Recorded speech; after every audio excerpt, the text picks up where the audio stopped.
We've heard a lot today about how large corporations, advertising agencies, and industry associations through GARM participated in boycotts and other coordinated actions to demonetize platforms, podcasts, and news outlets and other content deemed disfavored by GARM and its members. But I'm equally concerned by the insidious relationship between GARM's partners and the government censorship by CISA. What we've learned is that GARM's ad tech partner, Channel Factory, collaborated on a common lexicon for mis- and disinformation. Mr. Jewell, did GARM's ad tech partner collaborate on this lexicon? I can't speak to that. I'm happy to speak to Group M and what we do with our customers, but I can't speak to GARM's ad tech partners and third parties that they've solicited. It's an independent company.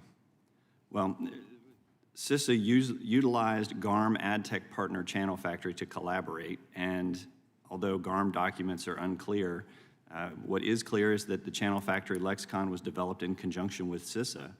We have Global Chief Strategy Officer of Channel Factory, Phil Cowdell, sharing the lexicon with Mr. Rakowitz and writing, "The industry will need a common lexicon and detailed definition in order to make progress as an industry. Attached is the lexicon we developed with CISA and DHS, which may provide a useful starting point."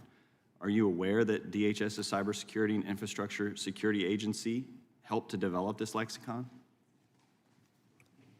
No, I'm not.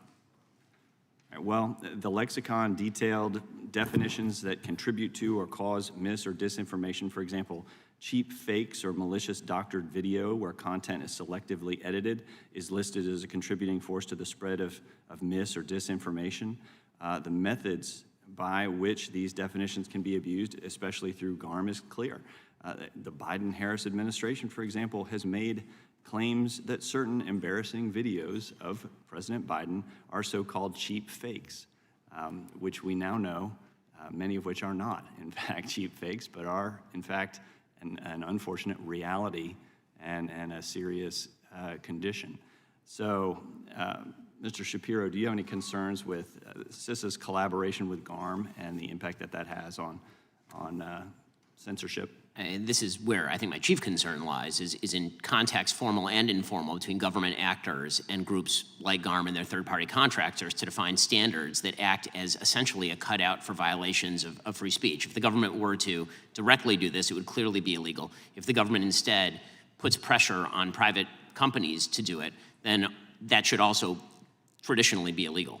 Yep, absolutely, and we are seeing this collaboration come to light, and in fact, it being misused by this presidential administration to suppress or redirect to what they allege to be misinformation, when in fact it's an effort by the press to get to the truth.